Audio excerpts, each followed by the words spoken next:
Hola, buenos días, mi nombre es Sigmund Freud. Hoy vamos a leer sobre la psicogénesis de un caso de homosexualidad femenina. Antes de iniciar, recordá dejar tu comentario y si quieres algún video nuevo. Bueno, comencemos con el caso clínico. Sobre la psicogénesis de un caso de homosexualidad femenina 1920. 1. La homosexualidad femenina, en verdad tan frecuente como la masculina, si bien mucho menos estridente, no solo ha escapado a la ley penal, también ha sido descuidada por la investigación psicoanalítica. Por eso quizá merece considerarse la comunicación de un único caso, y no demasiado flagrante, en que se pudo reconocer la historia de su génesis psíquica casi sin lagunas y con plena certeza.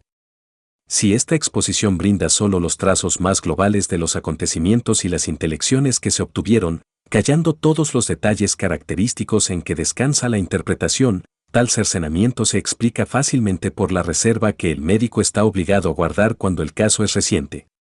Una muchacha de 18 años, bella e inteligente, de una familia de elevada posición social, provoca el disgusto y el cuidado de sus padres por la ternura con que persigue a una dama de la sociedad, 10 años mayor que ella. Los padres aseveran que esta dama, a pesar de su aristocrático apellido, no es más que una cocotte. Dicen saber que vive en casa de una amiga casada con quien mantiene relaciones íntimas, al par que al mismo tiempo se entrega a amores disolutos con una cantidad de hombres. La muchacha no pone en entredicho esta mala fama, pero ello no le hace desistir de su adoración por la dama, a pesar de que no le falta el sentido de lo conveniente y decoroso.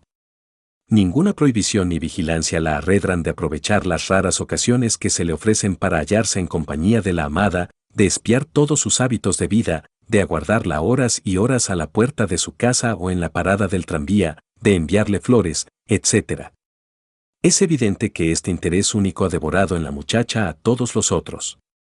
No se preocupa por continuar su formación, no da valor alguno al trato social ni a los entretenimientos propios de las jóvenes y solo conserva la relación con algunas amigas que pueden servirle como confidentes o auxiliares.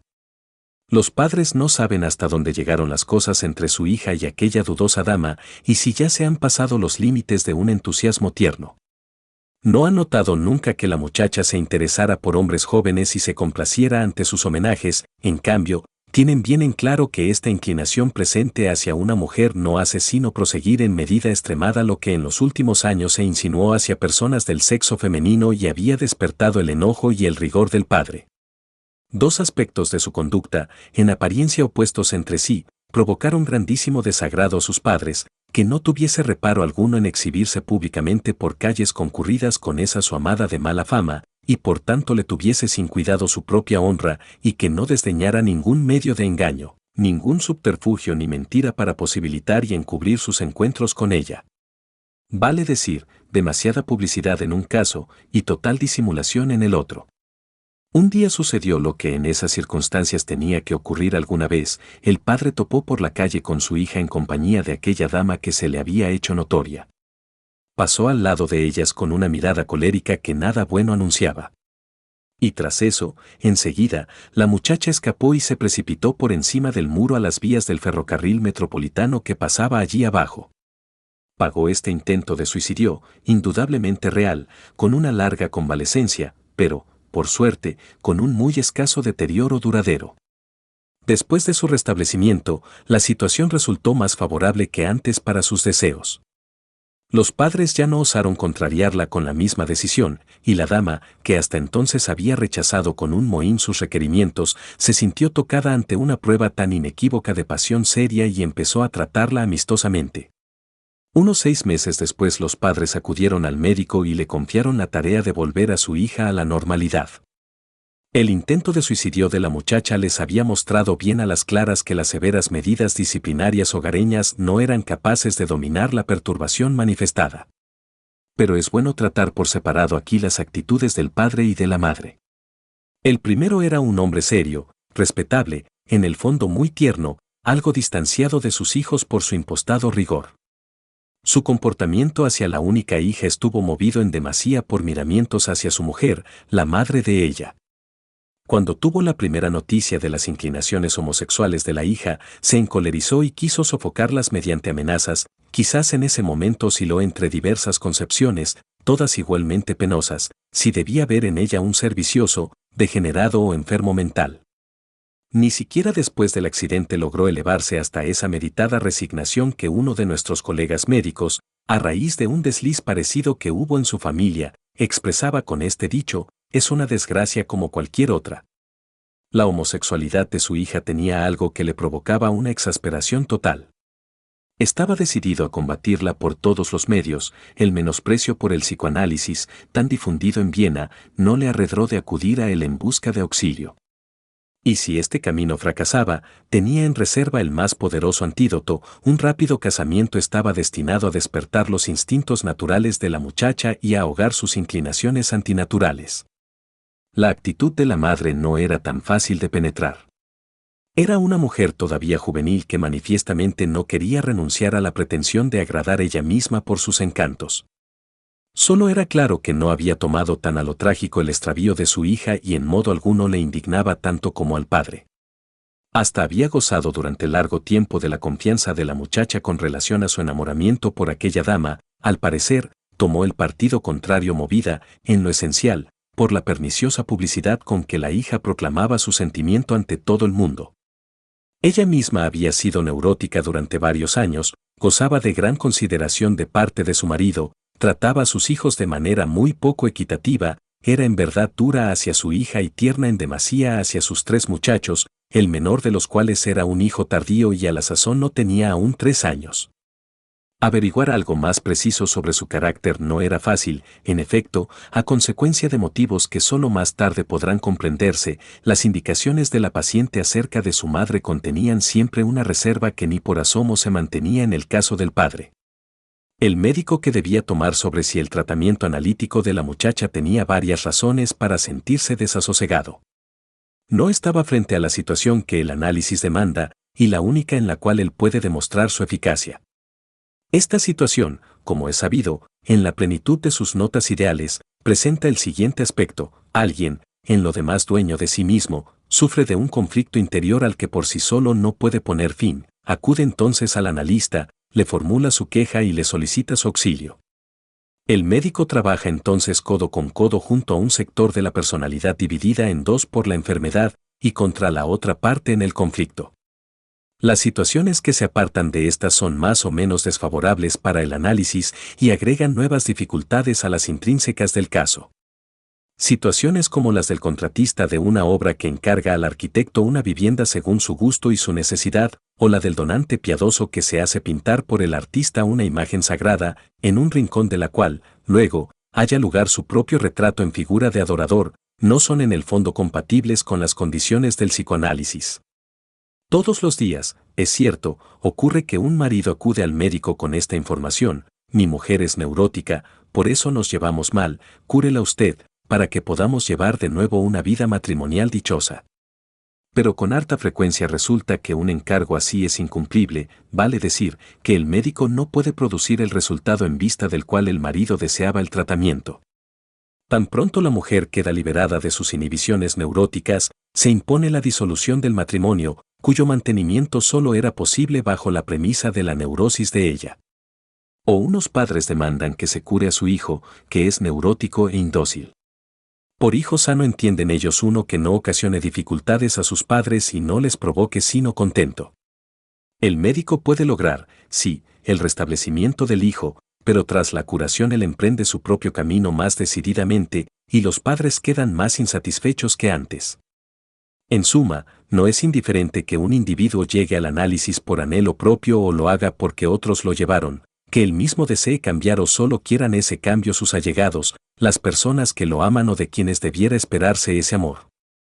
Otros factores desfavorables que debían tenerse en cuenta eran estos: la muchacha no era una enferma, no padecía por razones internas ni se quejaba de su estado, y la tarea propuesta no consistía en solucionar un conflicto neurótico, sino en transportar una variante de la organización genital sexual a otra.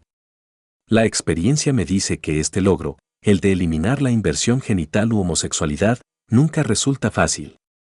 He hallado, más bien, que solo se lo consigue bajo circunstancias particularmente favorables, y aún en esos casos el éxito consiste, en lo esencial, en que pudo abrírsele a la persona restringida a lo homosexual el camino hacia el otro sexo, que hasta entonces tenía bloqueado, vale decir, en que se le restableció su plena función bisexual.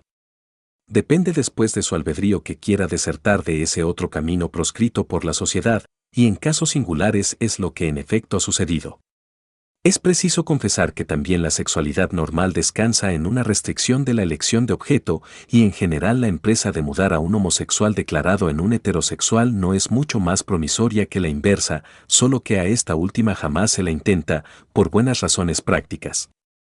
Los éxitos de la terapia psicoanalítica en el tratamiento de la homosexualidad, por lo demás muy variada en sus formas, no son en verdad muy numerosos. Como regla, el homosexual no puede resignar su objeto de placer, no se logra convencerlo de que, con la transmutación, reencontraría en el otro objeto el placer a que renuncia. Si es que se somete a tratamiento, las más de las veces será porque motivos exteriores lo esforzaron a ello, las desventajas sociales y los peligros de su elección de objeto, y estos componentes de la pulsión de autoconservación demuestran ser demasiado débiles en la lucha contra las aspiraciones sexuales. Pronto puede descubrirse, entonces, su plan secreto, procurarse, mediante el resonante fracaso de ese intento, la tranquilidad de haber hecho todo lo posible contra su extravío y así poder entregarse a él con la conciencia tranquila. Cuando lo que motivó el intento de curación es el miramiento por padres y allegados a quienes se ama, las cosas suceden de manera algo diversa. Hay entonces aspiraciones realmente libidinosas que pueden desarrollar energías opuestas a la elección homosexual de objeto, pero su fuerza rara vez basta.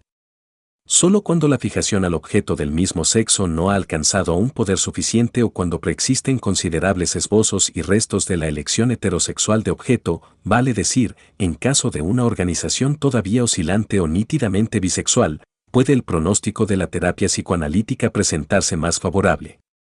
Por estas razones, evité por completo pintarles a los padres la perspectiva de que su deseo se cumpliera. Meramente me declaré dispuesto a estudiar con minucia a la muchacha durante unas semanas o unos meses, a fin de poder pronunciarme después sobre las probabilidades de obtener algún efecto mediante la prosecución del análisis. Es que en toda una serie de casos el análisis se descompone en dos fases nítidamente separadas.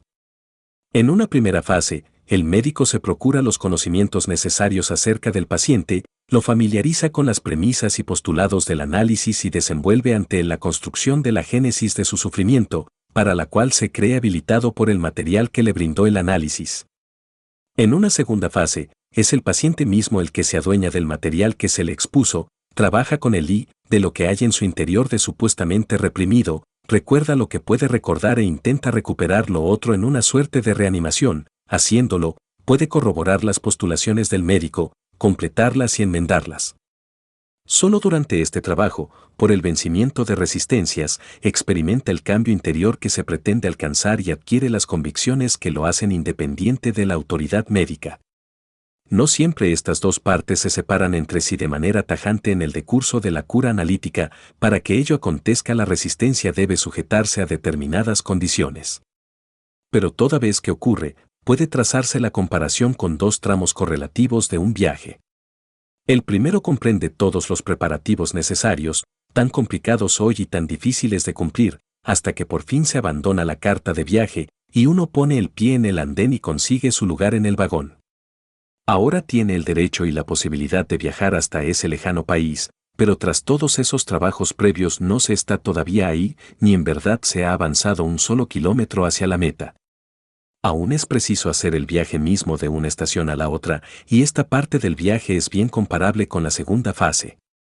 En el caso de mi paciente de ahora, el análisis transcurrió siguiendo ese esquema de dos fases, pero no fue proseguido más allá del comienzo de la segunda. Una particular constelación de la resistencia posibilitó, a pesar de ello, la corroboración total de mis construcciones y la ganancia de una intelección suficiente en líneas generales de la ruta de desarrollo de su inversión. Pero antes de exponer los resultados de ese análisis tengo que despachar algunos puntos que yo mismo he rozado ya, o que se le han impuesto al lector como los primeros objetos de su interés. Yo había hecho depender el pronóstico, en parte, del punto hasta donde había llegado la muchacha en la satisfacción de su pasión. La noticia que recibí durante el análisis pareció favorable en este respecto. De ninguno de los objetos de su idolatría había gozado más que algunos besos y abrazos, su castidad genital, si es lícito decirlo así, permanecía incólume. Aquella dama descocada, la que había despertado en ella los más nuevos y fortísimos sentimientos, le había sido esquiva y nunca le concedió un favor más alto que permitir que le besara la mano. Es probable que la muchacha hiciera de su necesidad virtud cuando insistía, una y otra vez, en la pureza de su amor y en su disgusto físico por un comercio sexual. Pero quizá no careciera de toda razón cuando proclamaba, de esa su amada divina, que, siendo ella de origen aristocrático y viéndose llevada a su posición presente solo por unas condiciones familiares adversas, conservaba también en esto su dignidad íntegra. Pues esa dama solía aconsejarle, en cada cita, que desviara enteramente su inclinación por ella y por las mujeres en general, y hasta que ella intentó suicidarse no le había mostrado sino un adusto rechazo. Un segundo punto que acto seguido procuré establecer concernía a los motivos genuinos de la muchacha, sobre los cuales tal vez podía apoyarse el tratamiento analítico. No intentó engañarme aseverando que le era de urgente necesidad ser emancipada de su homosexualidad. Al contrario, no podía imaginar otra clase de enamoramiento, pero, agregó, por el bien de sus padres quería someterse honradamente al ensayo terapéutico, pues le pesaba mucho causarles una pena así. También a esta manifestación debí concebirla al principio como favorable, no podía yo vislumbrar la actitud afectiva inconsciente que se ocultaba tras ella. Lo que después salió a la luz en este punto influyó sobre la conformación de la cura y su prematura interrupción. Lectores no familiarizados con el análisis estarán desde hace tiempo esperando impacientes la respuesta a otras dos preguntas. ¿Presentaba esta muchacha homosexual nítidos caracteres somáticos del otro sexo? ¿Demostró su caso ser de homosexualidad innata o adquirida, desarrollada más tarde? No desconozco la importancia que tiene la primera de esas preguntas. Solo que no debiera exagerarse, ni por favorecerla habría que oscurecer los hechos, rasgos secundarios, aislados, del otro sexo aparecen con harta frecuencia en individuos normales en general, y caracteres somáticos del otro sexo, muy acusados, pueden hallarse en personas cuya elección de objeto no ha experimentado modificación alguna en el sentido de una inversión. Dicho de otra manera, en los dos sexos la medida del hermafroditismo físico es en alto grado independiente de la del psíquico. Como restricción de ambos enunciados debe agregarse que esa independencia es más nítida en el hombre que en la mujer, en quien la impronta corporal y la anímica del carácter sexual opuesto coinciden más regularmente. Pero, con relación a este caso, no estoy en condiciones de responder de manera satisfactoria la primera de las preguntas planteadas. El psicoanalista suele, en determinados casos, denegarse un examen corporal detallado de sus pacientes. De todos modos, no se presentaba una desviación llamativa del tipo corporal de la mujer, tampoco un trastorno menstrual. Si esta muchacha bella y bien formada exhibía la alta talla del padre y, en su rostro, rasgos más marcados que los suaves de las niñas, quizás en eso puedan discernirse indicios de una virilidad somática.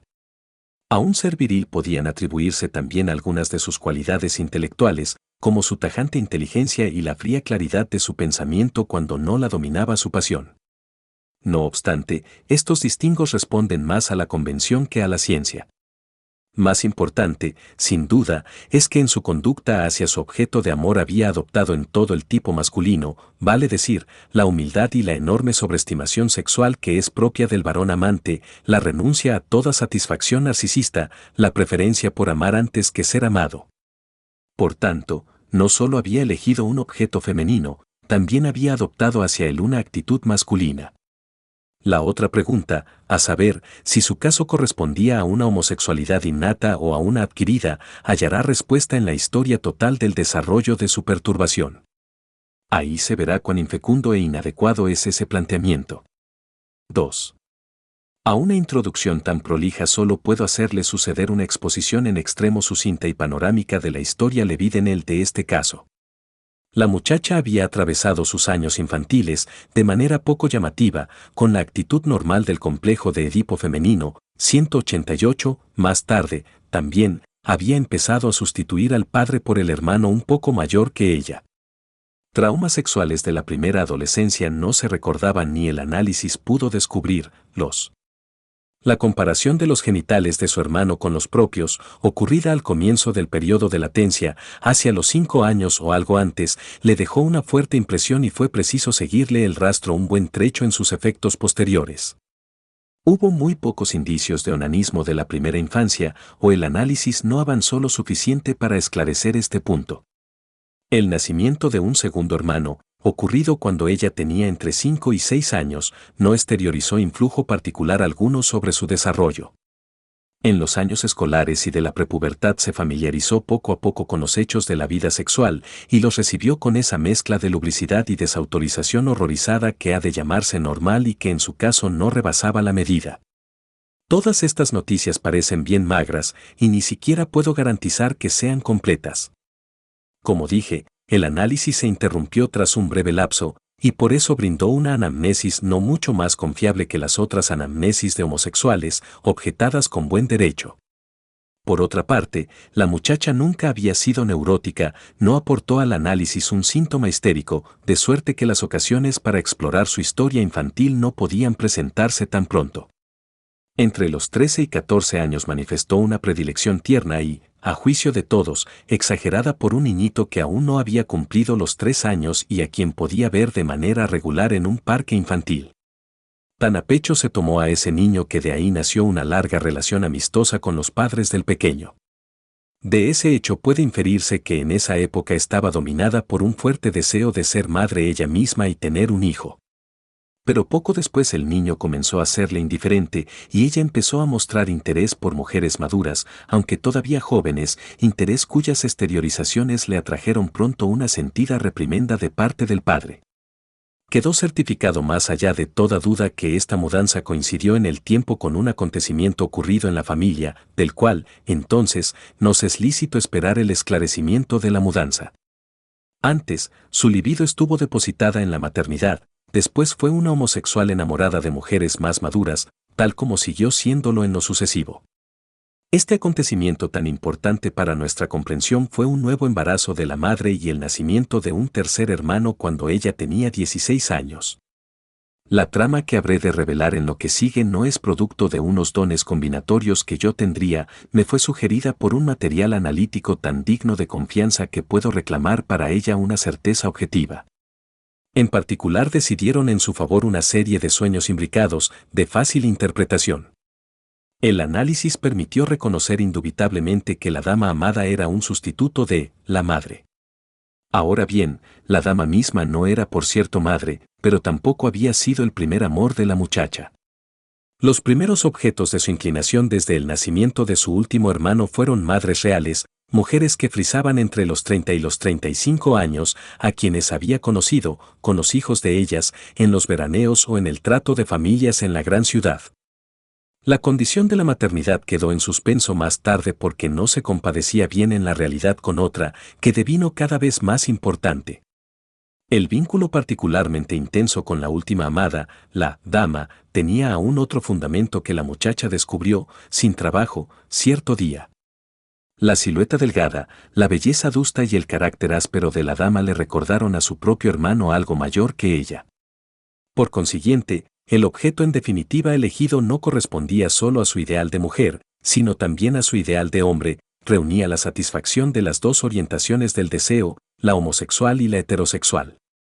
Como es sabido, el análisis de homosexuales masculinos ha mostrado en numerosos casos la misma coincidencia, un aviso para que no nos representemos con simplicidad excesiva la naturaleza y la génesis de la inversión ni perdamos de vista la universal bisexualidad del ser humano. No obstante, como se entiende que la muchacha, justamente por el nacimiento de un hijo tardío, cuando ella misma ya era madura y tenía fuertes deseos propios, se viera movida a volcar su ternura apasionada sobre la que alumbró a ese niño, su misma madre, y a darle expresión en una subrogada de ésta? Según todo lo que se sabe de otros lados, se habría debido esperar lo contrario. Las madres suelen sentirse incómodas en esas circunstancias frente a sus hijas casi núbiles y las hijas son propensas a tener hacia ellas un sentimiento mezcla de compasión, menosprecio y envidia, que en nada contribuye a aumentar la ternura hacia la madre. La muchacha de nuestra observación tenía poquísimas razones para sentir ternura por su madre. Para esta mujer, ella misma todavía juvenil, esa hija que había florecido de súbito era una incómoda competidora, la relegó tras los hermanos, restringió su autonomía en todo lo posible y vigiló con especial celo para que permaneciera alejada del padre. Por eso la necesidad de una madre más amorosa pudo estar justificada desde siempre en la muchacha. Ahora bien, no se advierte por qué estalló en ese momento, ni por qué adoptó la figura de una pasión ardiente. La explicación es la siguiente: cuando la desilusión se abatió sobre ella, la muchacha se encontraba en la fase del refrescamiento, en la pubertad, del complejo infantil de Edipo. Se le hizo consciente a plena luz el deseo de tener un hijo, y que fuera varón, que éste debía ser un hijo del padre y la réplica de él, no le era permitido como saber consciente.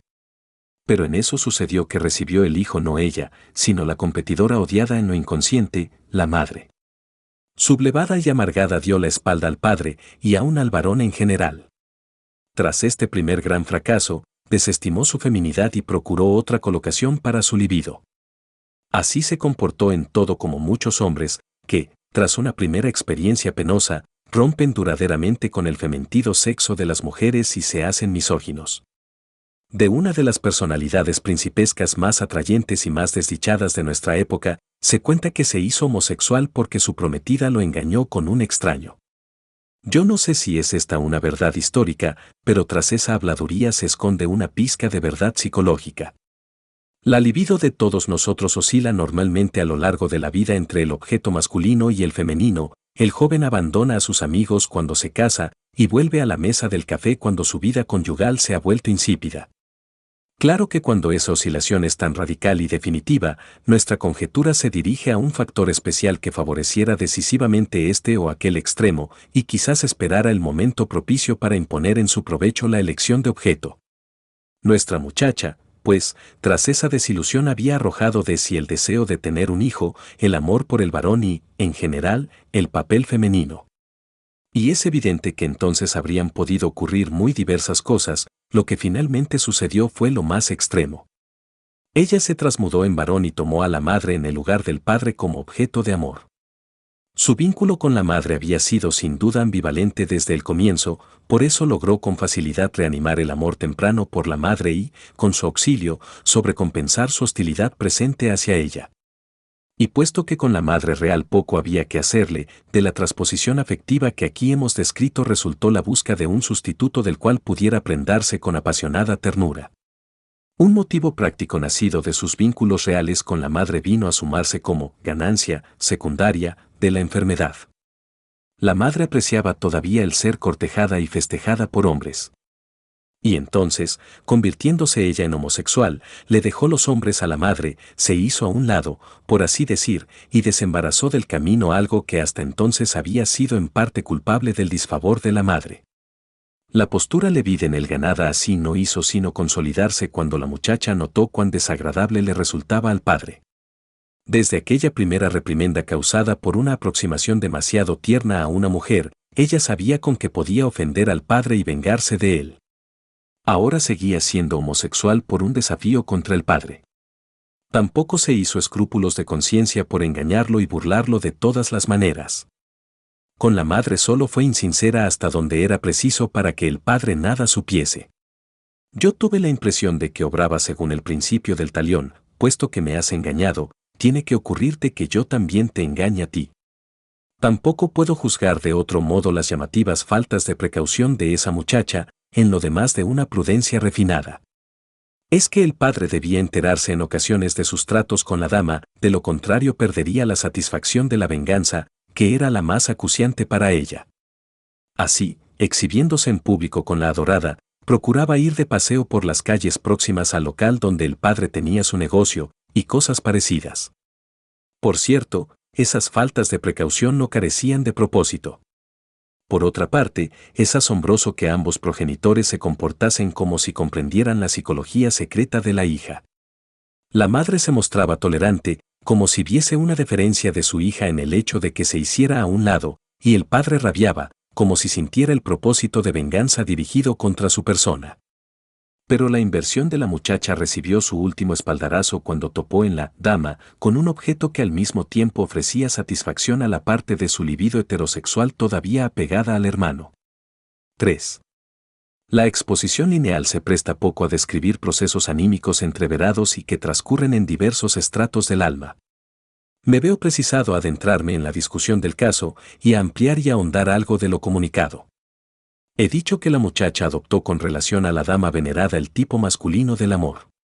Su humillación y su tierna falta de pretensiones, che poco espera en Ulla Chiede, su felicidad cuando le era permitido acompañar a la dama un poquito más y besarle la mano al despedirse, su regocijo cuando alababan la hermosura de aquella, mientras que no se le daba un ardite que terceros reconocieran su propia belleza, su peregrinación a lugares donde la amada había residido alguna vez, el silenciamiento de los deseos sensuales más atrevidos, he ahí otros tantos pequeños rasgos que tal vez convendrían al primer entusiasmo pasional de un jovencito por una artista célebre a la que cree muy por encima de él y hasta la cual, cohibido, apenas osa elevar su mirada. La coincidencia con un tipo masculino de elección de objeto, descrito por mí y cuyas peculiaridades yo había reconducido al vínculo con la madre, 1910H, llegaba hasta los detalles.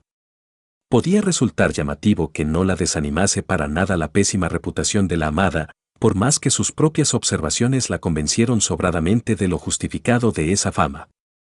Y eso que ella era en verdad una muchacha bien criada y casta, que para su propia persona había rehuido aventuras sexuales y sentía como antiestéticas unas satisfacciones sensuales crudas. Pero ya sus primeras exaltaciones estuvieron dirigidas a mujeres que no tenían fama de una moralidad particularmente acendrada. La primera protesta del padre contra su elección de amor había sido provocada por la obstinación que puso, en aquel lugar de veraneo, en tener trato con una actriz de cine. Pero nunca eran mujeres a las que se reputase de homosexuales y que así le habrían ofrecido la perspectiva de una satisfacción de esa índole, más bien requería, cosa lógica, a mujeres coquetas en el sentido habitual de la palabra, a una homosexual, amiga suya de su misma edad, que se puso lo más gustosamente a su disposición, la rechazó sin vacilar. Ahora bien, la pésima fama de la dama era directamente para ella una condición de amor, y todo el enigma de esa conducta se disipa si recordamos que también para aquel tipo masculino de la elección de objeto, derivado de la madre, rige la condición de que la amada tenga de algún modo mala fama sexual y en verdad pueda calificarse la de cocotte. Cuando después averiguó cuánto convenía este calificativo a su dama venerada y que ésta lisa y llanamente vivía de la entrega de su cuerpo, su reacción fue una gran compasión y el desarrollo de fantasías y designios según los cuales ella podría rescatar a la amada de esa indigna condición. Esos mismos afanes de rescate nos saltan a la vista en los hombres del tipo descrito por mí y en el lugar citado intenté ofrecer la derivación analítica de este empeño. Por entero diversas son las regiones de la explicación a que lleva el análisis del intento de suicidio, que me veo obligado a juzgar serio, y que por lo demás mejoró su posición tanto frente a los padres cuanto frente a la amada. Fue con ella a pasear un día por unos parajes y a una hora en que el encuentro con el padre de regreso de su oficina no era improbable. El padre pasó junto a ellas y le arrojó una mirada furiosa a ella y a su acompañante, que ya le era notoria. Tras eso, ella se precipitó a las vías del ferrocarril metropolitano. Ahora bien, su testimonio de la causación inmediata de su decisión suena enteramente verosímil. Había confesado a la dama que el señor que las había mirado tan fieramente era su padre, quien no quería saber nada de ese trato. Y la dama, entonces, se encolerizó y le ordenó que la dejase en el acto y nunca más la aguardase ni le dirigiese la palabra, que esa historia tenía que terminar ya. En la desesperación por haberla perdido de ese modo y para siempre, quiso darse muerte. No obstante, tras la interpretación de ella el análisis permitió descubrir otra, que calaba más hondo y se apoyaba en sus propios sueños. El intento de suicidio fue, como cabía esperar, además de eso otras dos cosas, un cumplimiento de castigo, autopunición, y un cumplimiento de deseo. En cuanto a esto último, significaba la consecución de aquel deseo cuyo desengaño la había empujado a la homosexualidad, a saber, el de tener un hijo del padre, pues ahora ella caía por culpa del padre. Entre esta interpretación profunda y la consciente, superficial, de la muchacha, establece la conexión el hecho de que en ese momento la dama había hablado igual que el padre y pronunciado la misma prohibición. Y en cuanto a autopunición, la acción de la muchacha nos certifica que había desarrollado en su inconsciente intensos deseos de muerte contra uno u otro de los miembros de la pareja parental. Quizá por afán de venganza contra el padre, que le perturbaba su amor, pero más probablemente, sin duda, contra la madre, cuando quedó embarazada del hermanito. En efecto, para el enigma del suicidio el análisis nos ha traído este esclarecimiento: no haya quizá la energía psíquica para matarse quien, en primer lugar, no mata a la vez un objeto con el que se ha identificado, ni quien, en segundo lugar, no vuelve hacia sí un deseo de muerte que iba dirigido a otra persona. Claro es que el descubrimiento regular de tales deseos inconscientes de muerte en el suicida no necesita extrañarnos ni imponérsenos como corroboración de nuestras deducciones, pues el inconsciente de todos los vivos rebosa de tales deseos de muerte, aun los dirigidos contra personas a quienes por lo demás se ama. En la identificación con la madre, que habría debido morir en ese parto del hijo que le había arrebatado a la hija, este cumplimiento de castigo es, empero, otra vez un cumplimiento de deseo. Por último, que fuertes motivos, de la más diversa índole, tengan que cooperar para posibilitar un acto como el de nuestra muchacha no contradirá nuestra expectativa. En la motivación expuesta por la muchacha, el padre no aparece, ni siquiera se menciona la angustia frente a su cólera. En la motivación colegida por el análisis, a él le toca el principal papel. Esa misma importancia decisiva tuvo la relación con el padre también para la trayectoria y el desenlace del tratamiento analítico, o mejor, la exploración analítica. El pretestado respeto hacia los progenitores, por cuyo amor quería someterse al ensayo de transmudación, ocultaba la actitud de despecho y de venganza hacia el padre, actitud que la retenía en la homosexualidad. Asegurada tras esa cobertura, la resistencia entregaba un vasto ámbito a la exploración analítica. El análisis se consumó casi sin indicios de resistencia, con una alerta participación intelectual de la analizada, quien también mostraba empero una total tranquilidad de ánimo. Una vez que la enfrenté con una pieza de la teoría, de particular importancia y que la tocaba de cerca, manifestó con inimitable acento: «Ah, eso es muy, pero muy interesante», como una dama de mundo que es llevada por un museo y mira a través de un monóculo unos objetos que le son por completo indiferentes. La impresión que daba su análisis se asemejaba a la de un tratamiento hipnótico en que la resistencia, de igual modo, se ha retirado hasta una determinada frontera donde, después, resulta inexpugnable. A esa misma táctica rusa, así podría nombrársela, obedece la resistencia muy a menudo en casos de neurosis obsesiva, que, por eso, durante cierto lapso brindan los más claros resultados y permiten una intelección profunda de la causación de los síntomas. Y uno empieza entonces a maravillarse de que unos progresos tan grandes en la comprensión analítica no traigan consigo el más leve cambio en las obsesiones e inhibiciones del enfermo, hasta que, por fin, se cae en la cuenta de que todo lo que se había traído a la luz estaba inficionado por la reserva de la duda, tras cuya muralla protectora la neurosis podía sentirse segura. Todo sería magnífico, se dice dentro de sí el enfermo, y con frecuencia también conscientemente, si yo tuviera que dar crédito a este hombre, pero ni hablar de eso, y puesto que no ocurre tal cosa, no me hace falta cambiar en nada. Si uno después se aproxima a la motivación de esa duda, estalla la lucha seria con las resistencias. En nuestra muchacha no era la duda, sino el factor afectivo de la venganza contra el padre, lo que posibilitó su fría reserva, lo que descompuso nítidamente el análisis en dos fases y permitió que se hicieran tan completos y abarcables los resultados de la primera. Pareció también como si no emergiera en ella nada parecido a una transferencia sobre el médico. Pero, desde luego, esto es un contrasentido o un modo inexacto de expresarse. Alguna relación con el médico es forzoso que se establezca, y la mayoría de las veces será transferida desde una relación infantil.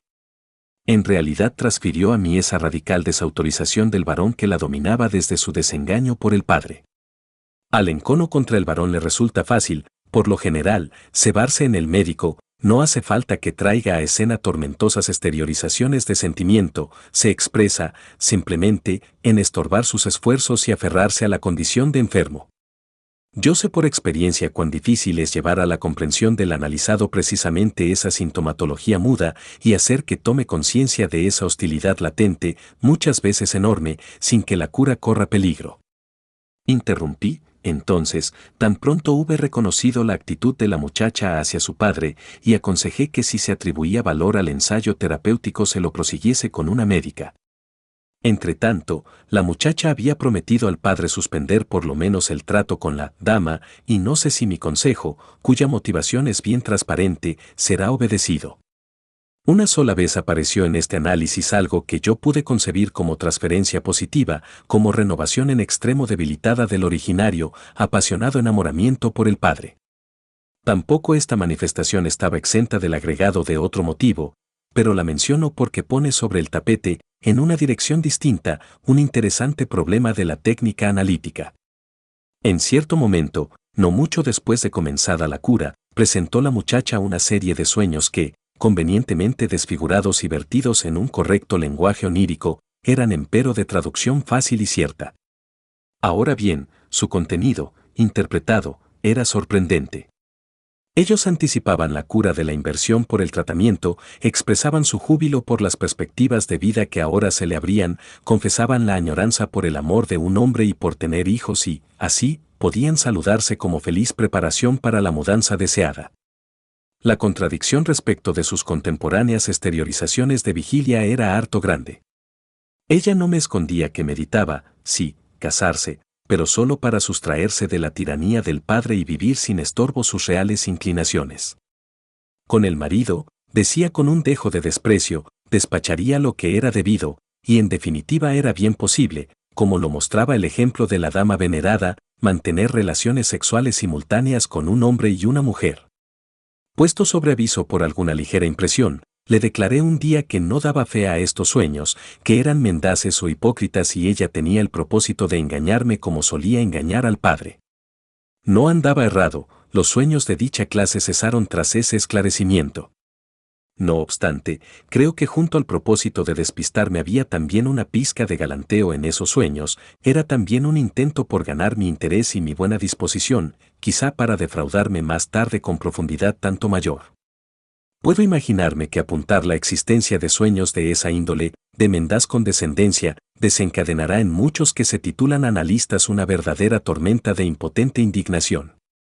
Con que también el inconsciente puede mentir, ese núcleo real de nuestra vida anímica, aquello en nosotros que se acerca a lo divino tanto más que nuestra misérrima conciencia.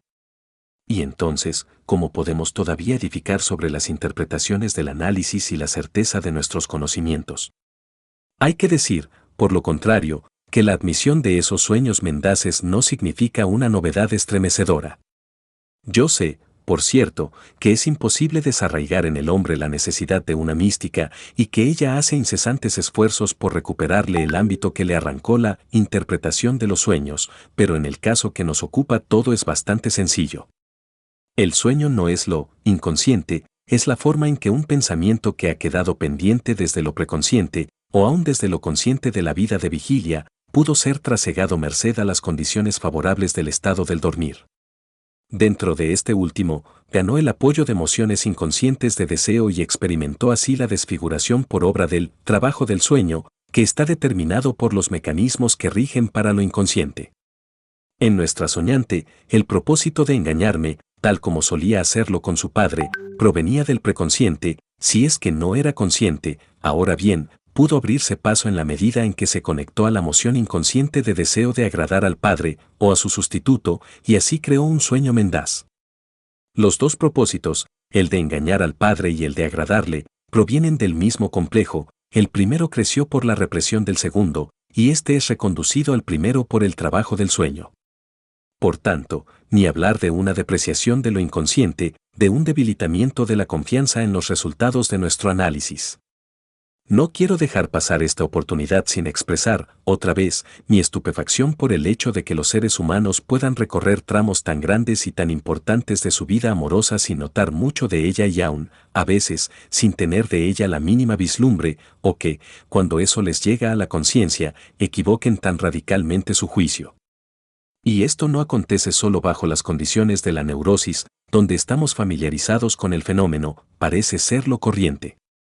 En nuestro caso, una muchacha desarrolla una idolatría por mujeres, los padres, primero, se resienten con enojo por ello, pero apenas si la toman en serio, ella misma sabe bien la fuerza con que eso la reclama, pero experimenta muy poco de las sensaciones de un enamoramiento intenso hasta que, a raíz de una determinada frustración, se produce una reacción por completo excesiva, que muestra a todos los interesados que se está frente a una pasión devoradora, de fuerza elemental. De las premisas requeridas para la irrupción de semejante tormenta anímica, tampoco la muchacha notó nunca nada. En otros casos encontramos muchachas o señoras en graves depresiones, que, preguntadas por la causación posible de su estado, dan por referencia que han sentido, sí, un cierto interés por determinada persona, pero no lo tomaron muy a pecho y muy pronto despacharon ese asunto después que fue forzoso abandonarlo. Y no obstante, esta renuncia, al parecer sobrellevada tan fácilmente, se ha convertido en la causa del grave trastorno. O bien encontramos hombres que han puesto fin a superficiales relaciones con mujeres, y solo por los fenómenos subsiguientes no pueden menos que enterarse de que estaban enamorados con pasión de ese objeto presuntamente menospreciado.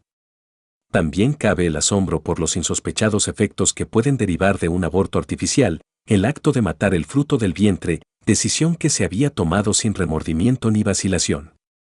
Así, nos vemos precisados a dar la razón a los creadores literarios que nos describen de preferencia personas que aman sin saberlo, o que no saben si aman, o creen odiar cuando en verdad aman. Parece que justamente el saber que nuestra conciencia recibe de nuestra vida amorosa puede ser incompleto, lagunoso o falseado con particular facilidad. En estas elucidaciones, desde luego, no he dejado de descontar la parte de un olvido en que pudo incurrirse con posterioridad. 4. Ahora vuelvo a la discusión del caso, que antes interrumpí. Nos hemos procurado un panorama sobre las fuerzas que transportaron la libido de la muchacha desde la actitud normal del Edipo a la de la homosexualidad, así como sobre los caminos psíquicos que se transitaron para ello. Cimera entre estas fuerzas movientes se sitúa la impresión que le provocó el nacimiento de su hermanito, y esto nos sugiere, para la clasificación del caso, considerarlo como uno de inversión adquirida tardíamente. Solo que aquí advertimos un estado de cosas que nos sale al paso también en muchos otros ejemplos de esclarecimiento psicoanalítico de un proceso anímico. Durante todo el tiempo en que perseguimos el desarrollo desde su resultado final hacia atrás, se nos depara un entramado sin lagunas, y consideramos nuestra intelección acabadamente satisfactoria, y quizás exhaustiva. Pero si emprendemos el camino inverso, si partimos de las premisas descubiertas por el análisis y procuramos perseguirlas hasta el resultado, se nos disipa por completo la impresión de un encadenamiento necesario, que no pudiera determinarse de ningún otro modo. Reparamos enseguida en que podría haber resultado también algo diverso, y que a este otro resultado lo habríamos podido comprender y esclarecer igualmente bien. La síntesis no es, por tanto, tan satisfactoria como el análisis, en otras palabras, no estaríamos en condiciones de prever, conociendo las premisas, la naturaleza del resultado. Es muy fácil reconducir a sus causas este conturbador conocimiento. Por más que los factores etiológicos decisivos para un cierto resultado no sean notorios acabadamente, los conocemos solo según su especificidad cualitativa y no según su fuerza relativa. Algunos de ellos, por demasiado débiles, son sofocados por otros y no entran en cuenta para el resultado final. Pero nunca sabemos de antemano cuáles de los factores determinantes se acreditarán como más débiles ni cuáles como más fuertes. Solo al final decimos que se han impuesto los que eran más fuertes. De tal modo, la causación en el sentido del análisis puede reconocerse con certeza en todos los casos, pero su previsión en el sentido de la síntesis es imposible. En razón de lo dicho, no pretendemos afirmar que un desengaño en la añoranza de amor derivada de la actitud del Edipo de los años de pubertad hará caer a toda muchacha, necesariamente, en la homosexualidad. Por lo contrario, serán más frecuentes otras maneras de reacción frente a ese trauma. Pero entonces, unos factores particulares tienen que haber dado el envión en esta muchacha, factores ajenos al trauma, con probabilidad de naturaleza interna. No hay tampoco dificultad en ponerlos de manifiesto. Como es bien sabido, también en el normal hace falta cierto tiempo hasta que se imponga definitivamente la decisión sobre el sexo del objeto de amor. Extravíos homosexuales, amistades fuertes en demasía, de tinte sensual, son harto habituales para los dos sexos en los primeros años que siguen a la pubertad. Tal lo sucedido a nuestra muchacha, pero estas inclinaciones mostraron en ella una fuerza indudablemente mayor y se mantuvieron por más tiempo que en otras. A esto se suma que esos anuncios de la posterior homosexualidad siempre habían asaltado su vida consciente, mientras que la actitud correspondiente al complejo de Edipo había permanecido inconsciente y solo salió a la luz en indicios como aquellos mimos prodigados al niño pequeñito. De escolar, largo tiempo estuvo enamorada de una maestra inaccesible y adusta, un manifiesto sustituto de la madre. Había mostrado un interés muy vivo por diversas jóvenes madres mucho antes del nacimiento del hermano y, con mayor seguridad todavía, largo tiempo antes de aquella primera reconvención del padre. Por consiguiente, desde época muy temprana, su libido fluía en dos corrientes, y de ella la más superficial puede denominarse, sin vacilación, homosexual. Con probabilidad, era esta la continuación directa, no mudada, de una fijación infantil a la madre. Posiblemente, por nuestro análisis tampoco hemos descubierto otra cosa que el proceso que, a raíz de una ocasión apropiada, transportó la corriente del libido heterosexual, más profunda, a la homosexual, manifiesta. El análisis enseñó, además, que la muchacha arrastraba de sus años de infancia un complejo de masculinidad muy acentuado. De genio vivo y pendenciero, nada gustosa de que la relegase ese hermano algo mayor, desde aquella inspección de los genitales había desarrollado una potente envidia del pene cuyos retoños impregnaron más y más su pensamiento. Era en verdad una feminista, hallaba injusto que las niñas no gozaran de las mismas libertades que los varones y se rebelaba absolutamente contra la suerte de la mujer. En la época del análisis, el embarazo y el parto eran para ella representaciones desagradables, según yo conjeturo, también a causa de la desfiguración del cuerpo que traen consigo. A esta defensa se había retirado su narcisismo femenil, que ya no se exteriorizaba más como orgullo por sus encantos. Diversos indicios apuntaban a un antiguo placer de ver y de exhibición. Quien no quiera ver recortado en la etiología el derecho de lo adquirido, reparará en que la conducta de la muchacha, según la hemos descrito, era precisamente tal como tenían que determinarla los efectos, unidos, del relegamiento por parte de la madre y de la comparación de sus genitales con los del hermano, en medio de una fuerte fijación a la madre. No obstante, queda aquí una posibilidad de reconducir algo a un modelamiento por un influjo exterior, operante desde época temprana, y ese algo se querría concebir como especificidad constitucional. Y también respecto de aquella adquisición, si es que en realidad sobrevino, una parte se anotará en la cuenta de la constitución congénita. Así se mezclan y se reúnen en la observación, de continuo, los que en la teoría querríamos distinguir como un par de opuestos, herencia y adquisición. Si un cierre más temprano y provisional del análisis llevaba al veredicto de que se trataba de un caso de adquisición tardía de la homosexualidad, el examen del material que ahora emprendemos impone más bien la conclusión de que preexistió una homosexualidad innata que, como es habitual, solo se fijó y se exhibió sin disfraz en el periodo siguiente a la pubertad. Cada una de estas clasificaciones da razón de una parte, únicamente, del estado de cosas establecido por la observación y descuida la otra. Daremos en lo justo si apreciamos en muy poco el valor del planteo mismo. La bibliografía sobre la homosexualidad no suele distinguir con nitidez suficiente el problema de la elección de objeto, por un lado, y el del carácter y la actitud sexuales, por el otro, como si la decisión sobre uno de esos puntos se enlazara necesariamente con la decisión sobre el otro. Pero la experiencia muestra lo contrario, un hombre con cualidades predominantemente viriles y que exhiba también el tipo masculino de vida amorosa, puede, con todo eso, ser un invertido con relación al objeto, amar solo a hombres, no a mujeres. Un hombre en cuyo carácter prevalezcan de manera llamativa las cualidades femeninas y aunque se porte en el amor como una mujer, en virtud de esa actitud femenina debería estar destinado al varón como objeto de amor. No obstante, muy a pesar de eso, puede ser heterosexual y no mostrar hacia el objeto una inversión mayor que una persona normal media. Lo mismo vale para las mujeres, tampoco en ellas carácter sexual y elección de objeto coinciden en una relación fija. Por tanto, el misterio de la homosexualidad en modo alguno es tan simple como se propende a imaginarlo en el uso popular, un alma femenina, forzada por eso a amar al varón, instalada para desdicha en un cuerpo masculino, o un alma viril, atraída irresistiblemente por la mujer, desterrada para su desgracia a un cuerpo femenino. Más bien se trata de tres series de caracteres. Caracteres sexuales somáticos, hermafroditismo físico. Carácter sexual psíquico, actitud masculina o femenina. Tipo de elección de objeto. Que hasta cierto grado varían con independencia unos de otros y se presentan en cada individuo dentro de múltiples permutaciones. La literatura tendenciosa ha dificultado la intelección de esos nexos, en cuanto por motivos prácticos ha empujado al primer plano la única conducta llamativa para el ego, la correspondiente al tercer punto, el de la elección de objeto, y además ha exagerado la fijeza del vínculo entre este y el primer punto. Por añadidura, cierra el camino que lleva a la visión más profunda de todo cuanto se designa uniformemente como homosexualidad, al rechazar dos hechos fundamentales que la investigación psicoanalítica ha descubierto. El primero, que los hombres homosexuales han experimentado una fijación particularmente fuerte a la madre; el segundo, que todos los normales, junto a su heterosexualidad manifiesta, dejan ver una cuota muy elevada de homosexualidad latente o inconsciente. Y cuando se ha tomado en cuenta este descubrimiento, no ha sido sino para abonar el supuesto de un tercer sexo que la naturaleza habría creado por travieso capricho. No es misión del psicoanálisis solucionar el problema de la homosexualidad.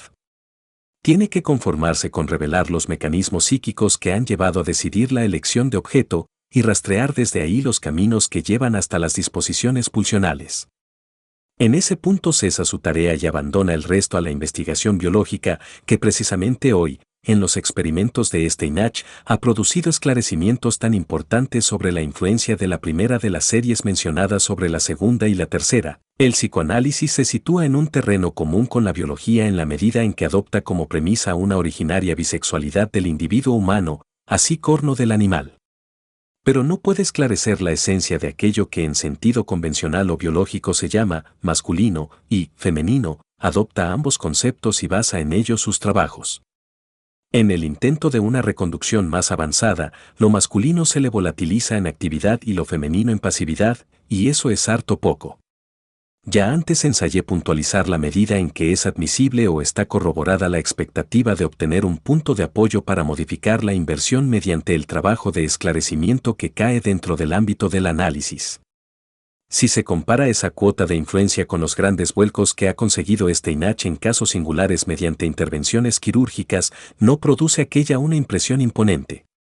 No obstante, sería apresuramiento o exageración perjudicial abrigar desde ahora la esperanza de una terapia de la inversión que fuera de aplicación universal. Los casos de homosexualidad masculina en que Steinach obtuvo éxito satisfacían la condición, no siempre presente, de un hermafroditismo somático en extremo marcado. La terapia de una homosexualidad femenina por caminos análogos es, a primera vista, del todo oscura. Si hubiera de consistir en la extirpación de los ovarios probablemente hermafroditas y en la implantación de otros que, según se confía, son de un solo sexo, tendría pocas perspectivas de aplicación práctica. Un individuo femenino que se siente viril y amado de la manera masculina harto difícilmente se dejará empujar al papel femenino si tiene que pagar esta transmutación, no en todo ventajosa, con la renuncia a la maternidad. Bueno. Espero que te haya gustado y espero verte la próxima. Recordá dejar tu comentario y pedir más vídeos. Hasta la próxima.